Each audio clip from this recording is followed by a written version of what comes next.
ನಮಸ್ಕಾರ. ಮತ್ತೆ ಬಾರೋ ಶಂಕರ ವಿಶೇಷ ಕಾರ್ಯಕ್ರಮಕ್ಕೆ ತಮ್ಮೆಲ್ಲರಿಗೂ ಸ್ವಾಗತ. ನಮ್ಮ ಜೊತೆ ಮಾತನಾಡೋದಕ್ಕೆ ನಮ್ಮ ವೇದಿಕೆಯಲ್ಲಿ ಇಬ್ಬರು ಗಣ್ಯರಿದ್ದಾರೆ. ಮೊದಲನೇದಾಗಿ ನಮ್ಮ ಜನಶ್ರೀ ವಾಹಿನಿಯ ಕಾರ್ಯನಿರ್ವಾಹಕ ಅಧಿಕಾರಿ ಅಂದ್ರೆ ಸಿಇಒ ಆದಂತಹ ರವಿ ಬೆಳಗೆರೆ ಅವರಿದ್ದಾರೆ.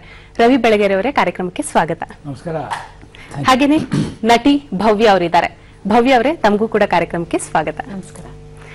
ಮೊದಲನೇದಾಗಿ ರವಿ ಬೆಳಗೆರೆ ಅವರೇ, ಶಂಕರ್ ನಾಗ್ ಅವರನ್ನ ತುಂಬಾ ಹತ್ತಿರದಿಂದ ಕಂಡಂತವರು ತಾವು, ಜೊತೆಗೆ ಪತ್ರಕರ್ತರಾಗಿ ಅವರ ಈ ಒಂದು ಟೈಮ್ ನಲ್ಲಿ ಅಂದ್ರೆ 59ನೇ ಹುಟ್ಟುಹಬ್ಬದ ಸಂದರ್ಭದಲ್ಲಿ ಏನ್ ಹೇಳ್ತೀರಿ? ಅದಕ್ಕಿಂತ ಮುಂಚೆ ಈ ವೇದಿಕೆಗೆ ಅಲ್ಪಸಂಖ್ಯಾತನಾಗಿ ನಾನು ಕೂತಿದ್ದೇನೆ. ಬಹುಸಂಖ್ಯಾತರಾದ ಇಬ್ಬರು ಸುಂದರಿಯರು ಕೂತಿದ್ದೀರಿ. ನಿಮ್ಮಿಬ್ಬರಿಗೂ ನಮಸ್ಕಾರಗಳು. ಶಂಕರ ಅಂದ ಕೂಡಲೇ ಒಂದು ವಿಷಾದ ಕವಿಯುತ್ತೆ, ನಿಜ. ಅಟ್ ದಿ ಸೇಮ್ ಟೈಮ್ ಒಂದು ಆಹ್ಲಾದಕರವಾದ ಭಾವನೆ ಕೂಡ ಬರುತ್ತೆ. ಅನೇಕರು ತಮ್ಮ ಮರಣದ ನಂತರ ಕೂಡ ಬದುಕಿರ್ತಾರೆ. ಹೌದು. ಕನ್ನಡ ಚಲನಚಿತ್ರರಂಗದಲ್ಲಿ ಮರಣದ ನಂತರ, ನಿರ್ಗಮನದ ನಂತರ ಕೂಡ ಬದುಕಿರುವಂತಹ ಏಕೈಕ ಮಹಾನ್ ಕಲಾವಿದ ಅಂತಂದ್ರೆ ಶಂಕರ್ ನಾಗ್. ಬದುಕಿದ್ದಿದ್ರೆ ಇವತ್ತಿಗೆ 59 ವರ್ಷ. ಏನೇನು ಆಗ್ತಿದ್ನೋ ಅಂತ ನೆನೆಸ್ಕೊಂಡ್ರೆ ಆಶ್ಚರ್ಯ ಆಗುತ್ತೆ. ಬಹುಶಃ ಅವನು ಏನೇನೋ ಆಗ್ತಿದ್ದ, ನಾವು ಎಲ್ಲಿದ್ವೋ ಅಲ್ಲೇ ಉಳಿತಿದ್ವಿ. ಆಲದ ಮರದ ಕೆಳಗೆ ಬೆಳೆಯೋದು ಕಷ್ಟ. ಆದರೆ ನಮ್ಮನ್ನ ಬಣಗುಡುವ ಬಿಸಿಲಿನಲ್ಲಿ ಬಿಟ್ಟು ಹೋದಂಥ ಶಂಕರನನ್ನು ಬೈಕೋಬೇಕು, ನೆನೆಸ್ಬೇಕು, ಕಷ್ಟ. ಅದನ್ನ ಹೇಳೋದು ಕಷ್ಟ ಆಗುತ್ತೆ. ನನ್ನ ಬದುಕಿನ ಅನೇಕ ಪಾಠಗಳನ್ನು ನಾನು ಶಂಕರನಾಗಿಂದ ಕಲಿತಿದ್ದೇನೆ. ಆತನ ನನ್ನ ಬಾಂಧವ್ಯ, ಒಡನಾಟ, ಸ್ನೇಹ ತುಂಬ ಶಾರ್ಟ್ ಪೀರಿಯಡ್ದಾದರೂ ಕೂಡ it left a wonderful impression on the mind. ಇವತ್ತು ನನ್ನನ್ನು ಯಾರಾದರೂ ಕೇಳಿದ್ರೆ ಶಂಕರ ನನಗೇನು ಹೇಳ್ದ ಅದನ್ನು ನಾನು ಅವ್ರಿಗೆ ಹೇಳ್ತೀನಿ, ನನಗಿಂತ ಚಿಕ್ಕವರಿಗೆ. ಮಾತಾಡೋಣಂತೆ. ಭವ್ಯ ಸಾರಿ ಅನಿಸ್ಬೇಕು, ಎರಡೂ ಒಂದೇ. ದಿವ್ಯವಾಗಿರುವುದು ಭವ್ಯವಾಗಿರುತ್ತೆ. ನಾನು ನೋಡಿದಾಗ ಹೇಗಿದ್ರೋ ಹಾಗೆ ಇದ್ದೀರಿ. I congratulate you. Thank you so much sir. ಹಬ್ಬದ ದಿನ ಶೋಕ ಬೇಡ, ಸಡಗರ ಇರಲಿ, ಆದರೆ ನೆನಪು ಪ್ರಾಮಾಣಿಕವಾಗಿರಲಿ ಅನ್ನುವ ಮಾತನ್ನು ಹೇಳ್ತಾ ನಿಮ್ಮನ್ನ ಮತ್ತೊಮ್ಮೆ ನಮ್ಮ ವಾಹಿನಿಗೆ ಸ್ವಾಗತಿಸ್ತಾ ಇದ್ದೇನೆ. ತುಂಬ ಸಂತೋಷ ಸರ್. ಭವ್ಯ ಅವರೇ, ಸರ್ ಈಗಾಗಲೇ ರವಿ ಬೆಳಗೆರೆ ಅವರು ಸಾಕಷ್ಟು ವಿಚಾರಗಳನ್ನ ಹೇಳಿದ್ರು. ಅವರು ಕೂಡ ಪಾಠವನ್ನ ಕಲ್ತಿದ್ದಾರೆ ಅಂತ ಹೇಳ್ತಾರೆ. ನೀವು ಅವ್ರ ಜೊತೆ ಸುಮಾರು 15 ಚಿತ್ರಕ್ಕೂ ಹೆಚ್ಚಿಗೆ ಚಿತ್ರದಲ್ಲಿ ಒಂದು ನಟನೆ ಮಾಡಿದ್ದೀರಿ. ಏನ್ ಹೇಳ್ತೀರಿ ಈ ಒಂದು ಟೈಮ್ ನಲ್ಲಿ? ನಾನು ಹೇಳೋದು ಫಸ್ಟ್ ಏನು ಹೇಳಬೇಕು ಅಂದ್ರೆ, ನಾನು ಚಿಕ್ಕ ವಯಸ್ಸಲ್ಲಿ ಶಂಕರ್ನಾಗೆ ಫ್ಯಾನ್ ಆಗಿದ್ದೆ. ಅವ್ರಿಗೆ ನಾನು ಅವ್ರ ಜೊತೆ ಎಷ್ಟು ಚಿತ್ರಗಳಲ್ಲಿ ಹೀರೋಯಿನ್ ಮಾಡ್ತೀನ ಅಂತ ನನಗೆ ಅನ್ಸಿರ್ಲಿಲ್ಲ.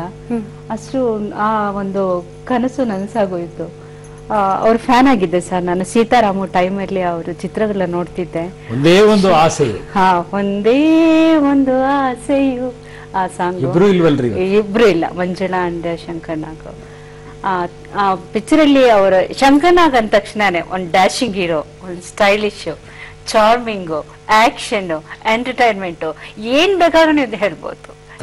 Very great comedian Y sir. Very jovial also and very good technicians, ನಿರ್ಮಾಪಕರು, ಡೈರೆಕ್ಟರ್, ಎಲ್ಲಾ ಕ್ಷೇತ್ರದಲ್ಲೂ ಕೂಡ ಅವರು ತಮ್ಮನ್ನ ತಾವು ತೊಡಗಿಸಿಕೊಂಡಿದ್ರು. ವಿಭಿನ್ನ ರೀತಿಯಲ್ಲಿ ಅವರು ವರ್ಕ್ ಮಾಡ್ತಿದ್ರು. ನಮ್ಮ ನಟರಾಗಿ ಮಾತ್ರ ಉಳಿದಿರ್ಲಿಲ್ಲ. ನೀವು ಅವ್ರನ್ನ ನೋಡಿದಾಗ ಮೊಟ್ಟ ಮೊದಲನೇ ಇಂಪ್ರೆಷನ್ ಎಲ್ಲಿ ನೋಡಿದ್ರಿ? ಅವ್ರು ಯಾವ ಶರ್ಟ್ ಹಾಕೊಂಡಿದ್ರು, ಯಾವ ಕಲರ್ ಶರ್ಟ್ ಹಾಕೊಂಡಿದ್ರು?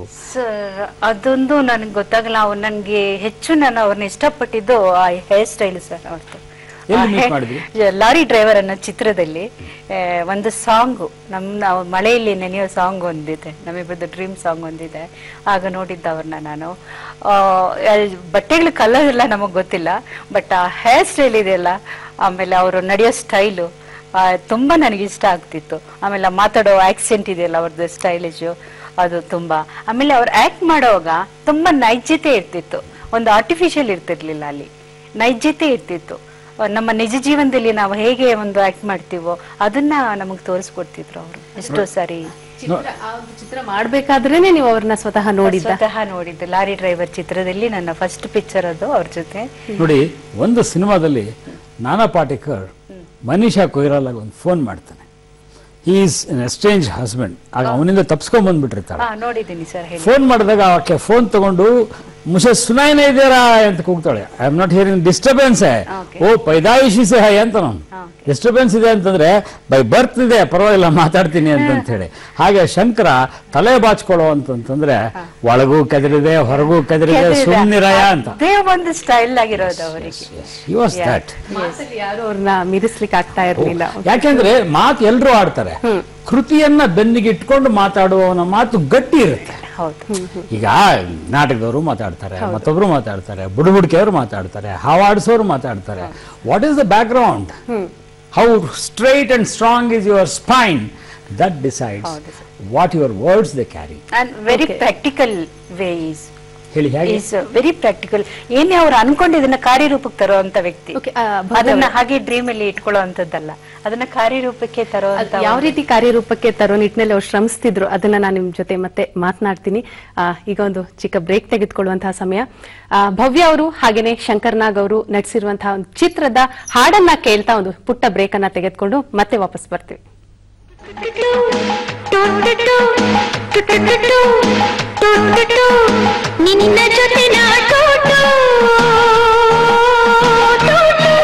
ಒಂದು ಹಾಡನ್ನ ನೋಡಿದ್ವಿ, ಟೂ ಟೂ ಟೂ. ನಿಮ್ಗೂ ಕೂಡ ಅದು ಫೇವ್ರೆಟ್ ಸಾಂಗ್. ಹೌದು. ಯಾಕೆ ಅದು ಫೇವ್ರೆಟ್ ಸಾಂಗ್ ಅಂತ ಹೇಳ್ತೀರಿ?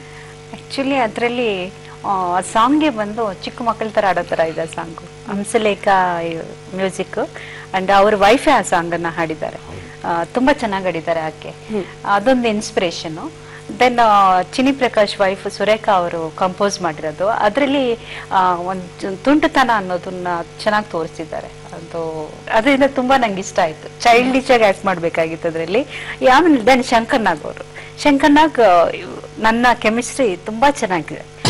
ಅವರು ಒಂದು ಹೀರೋ ತರ ಇರ್ತಿರ್ಲಿಲ್ಲ ಸರ್, ಜಸ್ಟ್ ಒಂದು ಆರ್ಟಿಸ್ಟ್, ನಮ್ ಕೋ ಆರ್ಟಿಸ್ಟ್ ಫ್ರೆಂಡ್ಲಿ ಆಗಿ ನಮ್ಮಲ್ಲಿ ಇರೋ ತರ ಇಗೋ ಪ್ರಾಬ್ಲಮ್ ತೋರಿಸ್ಬಿಟ್ರೆ ನಮ್ಗೆ ಆಕ್ಟಿಂಗ್ ಬರಲ್ಲ, ನರ್ವಸ್ ಆಗ್ಬಿಡ್ತೀವಿ, ಅವ್ರು ಇದಾಗ್ಬಿಡ್ತೀವಿ. ಬಟ್ ಅವ್ರು ನಮ್ಗೆ ಆ ರೀತಿ ಅಷ್ಟು ದೊಡ್ಡ ಹೀರೋ ಅವರು. ನನಗೆ ಫಸ್ಟ್ ನರ್ವಸ್ ಆಗಿದ್ದೆ ಅವ್ರ ಮುಂದೆ ಆಕ್ಟ್ ಮಾಡೋವಾಗ. ಬಟ್ ನನಗೆ ನಂತರ ದಿನಗಳಲ್ಲಿ ಅವ್ರು ನೋಡ್ತಾ ನನಗೆ ಯಾವುದೇ ರೀತಿ ಒಂದು ಭಯ ಆಗ್ಲಿ ಏನೇ ಆಗ್ಲಿ ಅಷ್ಟು ಫ್ರೆಂಡ್ಲಿ ಆಗಿ ನಮ್ಗೆ ಟೀಚ್ ಮಾಡೋರು. ಮೋಸ್ಟ್ಲಿ ಬಹುಶಃ ಅವ್ರ ಒಂದು ಇದು ನನಗೆ ಅವರ ಒಂದು ಕೆಮಿಸ್ಟ್ರಿ ಚೆನ್ನಾಗಿ ವರ್ಕೌಟ್ ಆಯ್ತು ಅನ್ಸುತ್ತೆ. ಅದರಿಂದನೇ ಆ ಸಾಂಗು ಕೂಡ ಅಷ್ಟು ಚೆನ್ನಾಗಿ ತುಂಟುತನವಾಗಿ ಇಬ್ರು ಕೂಡ ಒಳ್ಳೆ ಚೆನ್ನಾಗಿ ಮಾಡಿದೀವಿ, ಚೆನ್ನಾಗಿ ಸಕ್ಸಸ್ ಆಯ್ತು, ಯಶಸ್ಸು ಆಯ್ತು ಅನ್ಸುತ್ತೆ. Basically Shankar Nag was not A dancer. ಹೌದು. ಅನಂತ್ ನಾಗೂ ಅಲ್ಲ, ಶಂಕರ್ ನಾಗೂ ಅಲ್ಲ. ನೃತ್ಯ ಬಾರದೆ ಕೂಡ ಆ ಬಾಡಿ ಲ್ಯಾಂಗ್ವೇಜ್ ನಲ್ಲೇನೆ ಒಂದು ರೈಮ್ ಇಟ್ಕೊಂಡು ಹಿಂಗಂದ್ರೆ ಒಂದು ಪಿಕ್ ಇಟ್ ಅಪ್ ವೆರಿ ಫಾಸ್ಟ್.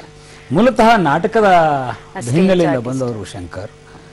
ಅವರ ನಾಟಕದ ಕ್ರೇಜ್ ಎಷ್ಟಿತ್ತು ಅಂದ್ರೆ ಈ ಸಿನಿಮಾ ಎಲ್ಲ ಆದ್ಮೇಲೆ ಒಂದು ರಿಹರ್ಸಲ್ ಮಾಡ್ಕೊಳ್ಳೋಣ ಕಣೋ, 15ನೇ ತಾರೀಕು ನಾನು ಫ್ರೀ ಇದ್ದೀನಿ, ಶೋ ಮಾಡೋಣ ಅಂತ ಸಂಕೇತ್ ತಂಡದಿಂದ ಮಾಡಿಸೋರು. ಅವರಲ್ಲಿ ಒಂದು ಸಾಯಕ್ಕೆ ಸಾಧ್ಯವೇ ಇಲ್ಲ ಅನ್ನುವಂಥ ಒಂದು ಅರ್ಜಿತ್ತು ಫಾರ್ ಕ್ರಿಯೇಟಿವಿಟಿ.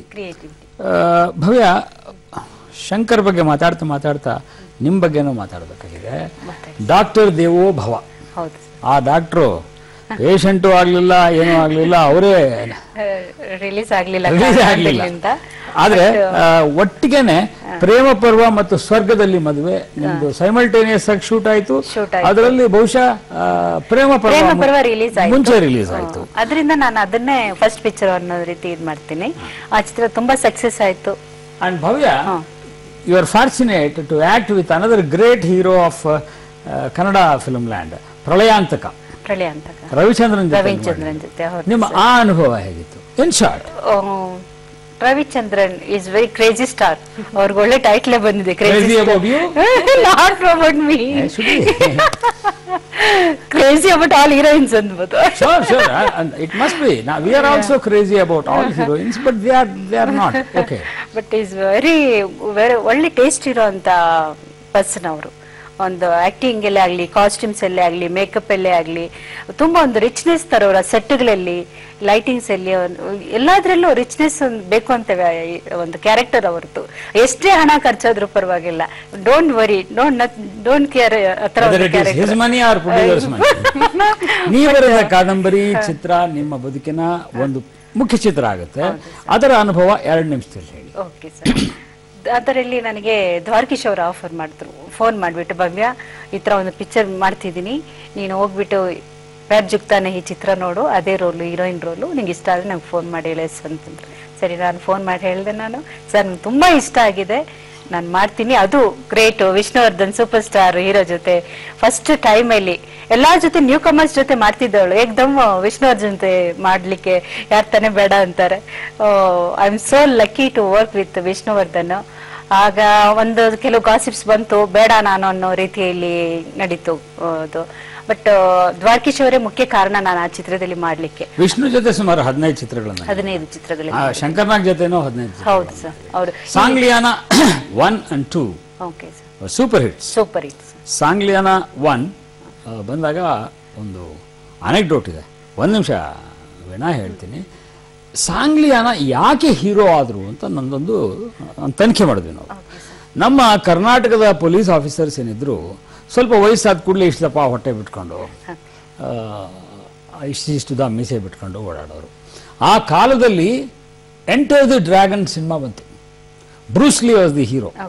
ಹೂ ಅಂತ ಅವನು ಮತ್ತು ಅವನ ಸ್ಪೀಡು ಅದೆಲ್ಲ ಇತ್ತು. ಸ್ವಲ್ಪ ಈ ಚೈನಿ ಬಾರ್ಡರ್ನಲ್ಲಿ, ಅಂದರೆ ನಮ್ಮ 7 ಸಿಸ್ಟರ್ಸ್ ಅಂತ ಏನಂತೀವಿ, ತ್ರಿಪುರಾ, ನಾಗಾಲ್ಯಾಂಡ್, ಅರುಣಾಚಲ್ ಪ್ರದೇಶ್, ಅಸ್ಸಾಂ, ಇವರೆಲ್ಲರ ಮುಖಗಳು ಒಂದೇ ಥರ ಇರ್ತವೆ. ಅವ್ರಿಗೆ ವಯಸ್ಸು ಗೊತ್ತಾಗಲ್ಲ, ಅಜ್ಜಿಯರಿದ್ರು ಕೂಡ ಬಹಳ ಸುಂದರವಾಗಿ ಫಿಟ್ ಆಗಿ ಇರ್ತಾರೆ. ಗಂಡಸರು ಅಷ್ಟೇ, ಹೊಟ್ಟೆ ಇರಲ್ಲ ಅವ್ರಿಗೆ. ಹೀಗಾಗಿ ಸಾಂಗ್ಲಿಯಾನ ಅಂತಂದ ಕೂಡಲೇ they related it to Bruce Lee.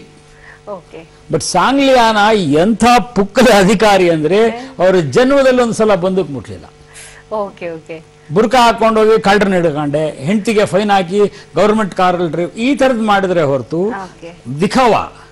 But cinema ಅನ್ನೋದು ಎಂಥವರನ್ನಾಗಿ ಮಾಡುತ್ತೆ ಅನ್ನೋದಕ್ಕೆ ಸಾಂಗ್ಲಿಯಾನ ಅಂಡ್ ಅದರ ಮರಿ ಸಾಂಗ್ಲಿಯಾನ 2. ಹೂ ಡೈರೆಕ್ಟೆಡ್? ನಂಜುಂಡಪ್ಪ ಅನ್ಬಿಟ್ಟು ಹೋಗ್ಬಿಟ್ರು ಅವರು, ದುರಾದೃಷ್ಟವಂತ ಪಾಪ. ಬಹುಶಃ 2ನೇ ಸಿನಿಮಾ ನೋಡ್ಲೇ ಇಲ್ಲ ಸರ್ ಅವರು. ಅದೊಂದು ವೆರಿ ಡಿಸಪಾಯಿಂಟೆಡ್. ಮತ್ತೆ ನಾನು ಡಿಸ್ಟರ್ಬ್ ಮಾಡಬೇಕಾಗುತ್ತೆ, ನಮಗೆ ಡಿಸ್ಟರ್ಬೆನ್ಸ್ ಶುರುವಾಗುತ್ತೆ. ಓಕೆ, ಮತ್ತೆ ನಾವು ಈ ಬಗ್ಗೆ ಚರ್ಚೆನ ಮುಂದುವರ್ಸೋಣ. ಭವ್ಯ ಅವರೇ, ನೀವು ಆವಾಗಲೇ ಹೇಳ್ತಾ ಇದ್ರಿ, ಏನೇ ಒಂದು ಯೋಚನೆ ಮಾಡ್ತಾ ಇದ್ರು ಶಂಕರ್ನಾಗ್ ಅವರು, ಅದನ್ನ ಕಾರ್ಯರೂಪಕ್ಕೆ ತರೋ ನಿಟ್ಟಿನಲ್ಲಿ ಸಾಕಷ್ಟು ಪ್ರಯತ್ನ ಪಡ್ತಿದ್ರು ಅಂತ. ನೀವು ಕಂಡ ಹಾಗೆ ಯಾವ ರೀತಿಯ ಪ್ರಯತ್ನಗಳು ನಡೀತಾ ಇತ್ತು? ಎಲ್ಲರ ಕಣ್ಣು ಮುಂದೆನೇ ಇದೆ. ಒಂದು ಕಂಟ್ರಿ ಕ್ಲಬ್ ಅಂತ ಒಂದು ಕಾನ್ಸೆಪ್ಟ್ ತಂದವರೇ ಮೊದಲು ಶಂಕರ್ಜಿ ಅವರು. ಆಮೇಲೆ ಸಂಕೇತ್ ಸ್ಟುಡಿಯೋನ ಓಪನ್ ಮಾಡಿದ್ದೆ ಅವರು. ಹೀಗೆ ಹಲವಾರು ಪ್ರಯೋಗಗಳನ್ನ ಮಾಡಿದ್ದಾರೆ ಅವರು. ಅಂಡರ್ ವಾಟರ್ ಅಲ್ಲಿ ಶೂಟ್ ಮಾಡಿದ್ದು ಅವರು. ಈ ತರ ತುಂಬಾ ಒಂದು ಮುತ್ತಿನ ಕಥೆ ಇಲ್ಲಿ. ಆಮೇಲೆ as A director, as A actor, as A technician, ಈಗ ಸ್ಪಾಟ್ ಅಲ್ಲಿ ಏನಾದ್ರು ಡೈರೆಕ್ಟರ್ಗೆ ಏನಾದ್ರು ಸ್ವಲ್ಪ ಹೆಚ್ಚು ಕಮ್ಮಿ ಆಯ್ತು ಡೈಲಾಗ್ಸ್ ಅಲ್ಲಿ, ಇದರಲ್ಲಿ ಇಮಿಡಿಯೇಟ್ ಆಗಿ ಹೋಗ್ಬಿಡೋರು. ಡೈಲಾಗ್ ಶೀಟ್ ತಗೊಂಡ್ಬಿಟ್ಟು ನೋಡ್ಬಿಟ್ಟು ಅವರು ಏನ್ ಚೆಕ್ ಮಾಡಿ ಇದು ಮಾಡ್ಬಿಡೋರು. ಅಲ್ಲಿ ಸ್ವಲ್ಪ ಟ್ರಾಲಿ ಇದು ಲೇಟ್ ಆಗೋಯ್ತು ಅಂದ್ರೆ ಅವ್ರಿಗೆ ಟ್ರಾಲಿ ಎಳ್ಬಿಡೋರು. ಅಂದ್ರೆ ಏನು ಹಿಂದೆ ಮುಂದೆ ನೋಡ್ತಿರ್ಲಿಲ್ಲ. How beautifully handled a woman. ನಾನು ಹೇಳೋದು, ಇಳೆಯರಾಜ ಅಂತಂದ್ಮೇಲೆ ಅದು ಮಹಾನ್ ಸರಸ್ವತಿ ದೇವಿ. ಅದು ಅವರು ಇಟ್ಟ ಮೇಲೆ ಅದು ಚೇಂಜ್ ಆಗಕ್ಕೆ ಸಾಧ್ಯನೇ ಇಲ್ಲ. ಅಟ್ ದಿ ಸೇಮ್ ಟೈಮ್ ಒಬ್ಬ ಹೀರೋಯಿನ್ನ ಹೆಂಗೆ ಹ್ಯಾಂಡಲ್ ಮಾಡ್ತಾನೆ ಅನ್ನೋದು ತುಂಬ ಮುಖ್ಯ ಆಗುತ್ತೆ. ಈಗೇನಾಗುತ್ತೆ, ಒರಟಾಗಿ ಮಾಡಿದಷ್ಟು ಜನ ಚಪ್ಪಾಳೆ ಯಾಕೆ ಹಂಗಾಗುತ್ತೆ ಅಂದರೆ, ಚಪ್ಪಾಳೆ ಹೊಡೆಯೋ ಜನ ಬಸ್ ಮಿಸ್ ಮಾಡ್ಕೊಂಡು ಸಿನಿಮಾಗೆ ಬಂದಿರ್ತಾರೆ, ಹೋಟೆಲ್ ಪಾಪ ಕೆಲಸ ಮಾಡ್ಕೊಂಡು ಮುಗಿಸ್ಕೊಂಡು ಬಂದಿರ್ತಾರೆ. ಅವ್ರಿಗೆ ಅವ್ರ ಅಭಿರುಚಿಯನ್ನು ನಾವು ಮೇಲಕ್ಕೆ ತರಬೇಕೇ ಹೊರತು we should not make them clap at A nonsense. ಒಂದಾನೊಂದು ಕಾಲದಲ್ಲಿ ಬಗ್ಗೆ ಹೇಳೋದಂತಂದ್ರೆ, ಅವ್ರು 2 ಸಿನಿಮಾಗಳು ನನಗೆ ನೆನಪಾಗ್ತವೆ. ಒಂದು ಆಕ್ಸಿಡೆಂಟ್, ಇನ್ನೊಂದು ಮಿಂಚಿನ ಓಟ. What A wonderful movie it is. ತಾತ, ಟೋನಿ, ಆ 3 ಜನ ಎಲೆ ಹಾಕೊಳ್ಳೋದು, ಜಂಪ್ ಮಾಡೋದು. ಬೆಲ್ಗಾಮ್ ಹತ್ರ ಶೂಟ್ ಮಾಡಿದ್ರು, ನನ್ನ ಕಣ್ಣಾರೆ ನೆನಪಿದೆ. ಒಂದು ಸಣ್ಣ ಡ್ರಿಸಲ್ ಆಗಿತ್ತು, ಆ ಹಸೂರು ಹುಲ್ಲಿನ ಮೇಲೆ ನೀವು ನೋಡಿ ಆ ಸೀನ್ ತೆಗೆದು ನೋಡಿ, ಇವರು ಓಡೋ ದೃಶ್ಯ ವೆರಿ ಬ್ಯೂಟಿಫುಲ್. ಅಲ್ಲಿ ಮೇಲಿಂದ ಹಾರ್ತಾರೆ ಅವರು. ಲೋಕನಾಥ್ಗೆ ನನ್ನ ಕೈಲಾಗಲ್ಲ, ನನ್ನ ಕೈಲಿ ಹಾರುತ್ತಾತ ಅಂತ, ಹಿ ವಿಲ್ ಡೈ. ಎಷ್ಟು ನ್ಯಾಚುರಲ್ ಆಗಿ ಬಂತು. It's once again a copy. ಹೌದೌದು, it was a copy of an English movie. But ನಾನು ಕಾಪಿ ಅನ್ನಲ್ಲ, ರೀಕ್ರಿಯೇಷನ್ ಅಂತ ಅಂತೀನಿ. That should be, he endorsed it. Ravi Belagere ಮಾತನಾಡ್ತಾ ಇದ್ರು ಒಂದಾನೊಂದು ಕಾಲದಲ್ಲಿ ಇದ್ರ ಬಗ್ಗೆ. ನೋಡಿ, ಅದರಲ್ಲಿ ನನಗೆ ತುಂಬಾ ಇಷ್ಟ ಆಗಿದ್ದು ಅಂತಂದ್ರೆ, ಈಗ ನಾವೇನ್ ಮಾಡ್ತೀವಿ ಅಂದ್ರೆ, ಯಾರು ಚೆನ್ನಾಗಿ ಬರ್ತಾರೋ ಅವ್ರ ಕಲ್ಲಿ ಸಂಭಾಷಣೆ ಬರ್ಸಿ ಅಂತೀವಿ, ಚಿತ್ರಕಥೆ ಬರ್ಸಿ ಅಂತೀವಿ. But Girish was so particular. Girish Karnad ಯಾರು ಎಸ್ಟಾಬ್ಲಿಷ್ಡ್ ಫಿಲ್ಮ್ ಸ್ಕ್ರಿಪ್ಟ್ ರೈಟರ್ಸ್ ಮಾಡಲಿಲ್ಲ. ಧಾರವಾಡದ ಮನೋಹರ ಗ್ರಂಥಮಾಲೆಯ ಹಿರಿಯರಾದ ಸ್ಥಾಪಕರಾದ, ಕರ್ನಾಟಕದಲ್ಲಿ ಲಂಕೇಶ್ವರಿಂದ ಹಿಡಿದು ನನ್ನ ತನಕ ಅನೇಕರ ಮೊದಲ ಕೃತಿಗಳನ್ನು ತಂದಂತಹ ಜಿ.ಬಿ. ಜೋಶಿ ಅವರ ಕೈಯಿಂದ ಮಾಡಿಸಿದ್ರು. ನಿಮಗೆ ಯಾರಿಗೋ ಅವ್ರ ಹೆಸರು ಗೊತ್ತಿರ್ಲಿಕ್ಕಿಲ್ಲ, ಯಾಕಂದ್ರೆ ನಿಮ್ಮ ತಲೆಮಾರೇ ಬೇರೆ. ಜಡಭಾರತ ಅಂತ ಹೆಸರಿನಲ್ಲಿ ಬರಿತಾ ಇದ್ರು. ಅವ್ರನ್ನ ಇಲ್ಲಪ್ಪ ನಾ ಬರಕ್ ಆಗುದಿಲ್ಲ, ಬಾಂಬೆ ಬಹಳ ದೂರ ಅದ, ನೀವು ವಿಮಾನದಾಗ ಬರ್ರಿ ಅಂತ. ವಿಮಾನದಲ್ಲಿ ಹೋಗಿದ್ದನ್ನೇ ಜಿ.ಬಿ. ಜೋಶಿ ಒಂದು ಎಕ್ಸ್ಪೀರಿಯನ್ಸ್ ಬರೀತಾರೆ, ಬಹಳ ಸುಂದರವಾಗಿ. ಏನಪ್ಪಾ ಮನ್ಯಾಗ ಹೊಂಟಿನಂತ ಹೇಳಿದ ಕೂಡಲೇ ಸೊಸೆಂದ್ರೆಲ್ಲ ಅಳ್ಕೋತ ಬಂದು ನನ್ನ ಕಾಲಿ ನಮಸ್ಕಾರ ಮಾಡಿದ್ರು, ಮೊಮ್ಮಕ್ಕಳ ಕೈಲಿ ನಮಸ್ಕಾರ ಮಾಡಿಸಿದ್ರು. ಏನ್ ನಾ ಸತ್ತ ಹೋಗ್ತೀನೇನೋ ಅಂತ ಹೇಳಿ. ಆಮೇಲೆ ಊರ್ ತುದಿ ಮಟ್ಟ ಜನ ಬಂದ್ರು. ಏನೋ ಬೆಂಗಳೂರಿಗೆ ಬಂದೆ, ಏರ್ಪೋರ್ಟಿಗೆ 4 ಮಂದಿ ಬಂದ್ರು. 4 ಮಂದಿ ಯಾವಾಗ ಬರ್ತಾರೆ ಹೆಣ ಹೊರಲಿಕ್ಕೆ? ಬಂದವಳು ಅಲ್ಲೇ ನಿಂತುಬಿಟ್ರು. ಅಂದ್ರೆ ಸ್ಮಶಾನದಿಂದ ಒಳಗೆ ಹೋಗೋದಿಲ್ಲ. ಅಲ್ಲಿ ಒಬ್ಬಳು ಬಂದ್ಲು, ಪಾಪ ಅಪ್ಸರೆ ಈಕೆನೇ ಇರಬೇಕು. ಇನ್ನೊಬ್ಬಕ್ಕೆ ಬಂದ್ಲು, ಜೇಬ್ ಚೆಕ್ ಮಾಡಿದ್ಲು. ಆಮೇಲೆ ನನ್ನ ಒಂದು ಹಾಲಿನೊಳಗೆ ಕುಡಿಸಿದ್ರು. 40-50 ಮಂದಿ ಕೂತೀವಿ, ಒಬ್ರಿಗೊಬ್ರು ಮಾತಿಲ್ಲ, ಯಾರು ಕರೆದ್ರು ಅವ್ರು ಹೋಗ್ಬೇಕು. Death, he was trying to register death. ಹೋದ್ನೋ ಗಿರೀಶ್, ಎಷ್ಟು ಮ್ಯಾಲ ಕರ್ಕೊಂಡು ಹೋದ್ರು ಸ್ವರ್ಗ ಲೋಕಕ್ಕೆ ಅಂತಂದ್ರೆ ಹಿಂಗೆ ಇರ್ಬೇಕಂತ ಮಾಡಿದೆ. ಆದ್ರೆ ಇಳಿಯೋಳಪ್ಪ ಬಾಟಮ್ ಆಫ್ ಸ್ಟೋರ್ ಅಂತ ಬರೀತಾರೆ. ಭಾಳ ಬ್ಯೂಟಿಫುಲ್. ಸಿ ಆ ಥರದ ಎಕ್ಸ್ಪರ್ಟೈಸ್ ನೋಡಿ. ಅದರಲ್ಲಿ ಒಂದು ಸಣ್ಣ ಸಣ್ಣ ಮೂಮೆಂಟು, ಶಂಕರ್ ನಾಗನ್ ಮೂಮೆಂಟು, ಅವಳ ಮೂಮೆಂಟು, ಅವಳ ಗೆಳೆಯನ moment, everything is so vivid and beautifully planned. ಏನು ಮಾಡಿದ್ರು ಗಿರೀಶ್ ಕರ್ನಾಡ್ ಅವರು ತುಂಬ ಪ್ಲಾನ್ಡ್ ಆಗಿ ಮಾಡ್ತಾರೆ. Bhavya, if you get an opportunity to work so lucky. No, you must. Definitely, sir. You must work, talk to him, tell your possibilities. Okay, sir. Your appearance, your capability. ನನ್ನ ಕೇಳಿದ್ರು, ಏನು ನಿಮ್ದು ನೆಕ್ಸ್ಟ್ ಏನಾದ್ರು desires ಇದೆಯಾ ಅಂತ. ನಾನು ಹೇಳ್ಕೊಂಡಿದ್ದೀನಿ, ನಾನೊಂದು art movie ಮಾಡಬೇಕು. ಎಲ್ಲ ಎಂಟರ್ಟೈನ್ಮೆಂಟ್ ಮೂವಿಗಳು, ಗ್ಲಾಮರಸ್ ಎಲ್ಲ ಮಾಡಿದ್ದೀನಿ. ಆ ತರ ಒಂದು ಡೈರೆಕ್ಟರ್ ಕೈ ಕೆಳಗೆ ಕೆಲಸ ಮಾಡೋದಿದೆಯಲ್ಲ ನೋಡಿ. ತಾರಾ ಓಕೆ ನಾಯಕನ್ ಥರದ ಆರ್ಟ್ ಮೂವಿಲಿ ಮಾಡಿದ್ದು. ಮೇಕಪ್ ಮಾಡಿಸ್ಕೊಂಡು ಕೂತಿರುವಾಗ ಪಕ್ಕದಲ್ಲಿ ಕಮಲ್ ಹಾಸನ್ ಮಾಡಿಸ್ಕೊತಾ ಇರ್ತಾರೆ. ಒಬ್ಬ ಜರ್ನಲಿಸ್ಟ್ ಒಂದು ಸಣ್ಣ ಇಂಟರ್ವ್ಯೂ ಮಾಡ್ತೀನಿ ಅಂತ, madam who is your great hero ಅಂತಂದ್ರೆ ಕಮಲ್ ಹಾಸನ್ ಸಾರ್ ಅಂತ. Kamal Haasan stop the makeup. What nonsense are you talking? You have Anant Nag like a great actor and you quote me. That is one being humble. ಹಾಗೆ what was Pavitra Lokesh? They treated her so badly on the screen. But ಇವತ್ತು ಕನ್ನಡ ಟಿವಿಗಳಲ್ಲಿ ಆಕೆ ನಟನೆ ನೋಡಿ, ಆ elegant appearance ಕೂಡ ತುಂಬಾ improve ಆಗಿದ್ದಾಳೆ. ನೀವು ಒಬ್ಬ ನಟಿ ಯಾವತ್ತಿಗೂ ಮೂಲೆಗೆ ಬೀಳಲ್ಲ, ಬೀಳಬಾರ್ದು. ಮೂಲೆಗಳೇ ಇಟ್ಕೋಬೇಡಿ. ಅಂಗಳದಲ್ಲಿ, ಹೊಸ್ಲಲ್ಲಿ, ವರಂಡದಲ್ಲಿ ಹಾಸ್ಯ ಹಾಸ್ಕೊಳ್ಳಿ. ಅವಕಾಶಗಳು ಬರ್ತವೆ. ನಿಮ್ಮನ್ನ ಮತ್ತೆ ವೇದಿಕೆ ಮೇಲೆ, ಮತ್ತೆ ಸ್ಕ್ರೀನ್ ನ ಮೇಲೆ ನೋಡ್ಲಿಕ್ಕೆ ನಾವೆಲ್ಲ ತವಕರ. Thank you for wishing sir. Bhavya ಅವರೇ, ಕೊನೆ ಹಂತಕ್ಕೆ ಬಂದು ನಿಂತಿದ್ದೀವಿ ನಾವು. ಏನು ಹೇಳಕ್ ಇಚ್ಛೆ ಪಡ್ತೀರಿ ಟೈಮಲ್ಲಿ? Sir, I am very great fan to him. ಇವರಿಗೆ ಅವರ ಒಂದು ಫ್ಲೋ ಇದೆಯಲ್ಲ, ಅವ್ರ ಕಥೆಗಳಲ್ಲಿ, ಅವ್ರ ಶೈಲಿಯಲ್ಲಿ, ಇದೆಲ್ಲ ನನ್ಗೆ ತುಂಬಾ ಇಷ್ಟ ಸರ್. ನಿಮ್ಮ ಮುಂಚೆನೇ ಹೇಳ್ಕೊಂಡಿದ್ದೀನಿ ನಿಮಗೆ, I am your big fan ಅಂತ. So nice. ನಿಮ್ಮ ಜೊತೆ ನಾನು ಇವತ್ತು ನನ್ನೆಲ್ಲ ನೆನಪುಗಳು ಶಂಕರ್ ಅವ್ರ ಬಗ್ಗೆ ಹಂಚ್ಕೊಂಡಿರೋದು it's very great opportunity for me. Thank you, thank you very much. ತುಂಬಾ ಧನ್ಯವಾದಗಳು ಭವ್ಯ ಅವರೇ. ಕಾರ್ಯಕ್ರಮಕ್ಕೆ ಬಂದ್ರಿ, ಸಾಕಷ್ಟು ಮಾತನಾಡಿದ್ರಿ, ಶಂಕರ್ ನಾಗ್ ಅವರ ನೆನಪುಗಳನ್ನ ಮೆಲುಕು ಹಾಕಿದ್ರಿ. ತುಂಬಾ ಧನ್ಯವಾದಗಳು. ಹಾಗೆ ಈಗಾಗಲೇ ಶಂಕರ್ ನಾಗ್ ಅವರ ಕುರಿತಾಗಿ ಸಾಕಷ್ಟು ಮಾತನಾಡಿದ್ದೇವೆ. ನಮ್ಮ ಜನಶ್ರೀ ವಾಹಿನಿಯ ಕಾರ್ಯನಿರ್ವಾಹಕ ಅಧಿಕಾರಿಯಾದಂತಹ ರವಿ ಬೆಳಗೆರೆ ಅವರು ಕೂಡ ಅವರ ಒಂದು ಶಂಕರ್ ನಾಗ್ ಅವರ ಜೊತೆಗಿನ ಒಡನಾಟದ ಬಗ್ಗೆ ಕೂಡ ಸಾಕಷ್ಟು ತಿಳಿಸ್ಕೊಟ್ಟಿದ್ದಾರೆ. ರವಿ ಸರ್, ಏನ್ ಹೇಳ್ತೀರಿ ಈ ಒಂದು? ನನಗೆ ಒಂದು ಅಂಬಾಸಿಡರ್ ಕಾರ್ ಇದೆ ಗಾಂಧಿನಗರದಲ್ಲಿ, ಫಿಲ್ಮ್ ಇಂಡಸ್ಟ್ರಿ ಇದೆ. ಆ ಡ್ರೈವರ್ ಯಾವಾಗಲೂ ಒಂದು ಕ್ಯಾಪ್ ಹಾಕ್ಕೊಂಡು white and white driver dress ಹಾಕೊಂಡು ಬರ್ತಾರೆ.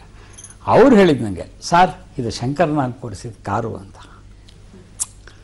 ಯಾರ್ಯಾರಿಗೆ ಏನೇನು ಮಾಡಿದ್ ನಾವು ಪುಣ್ಯಾತ್ಮ.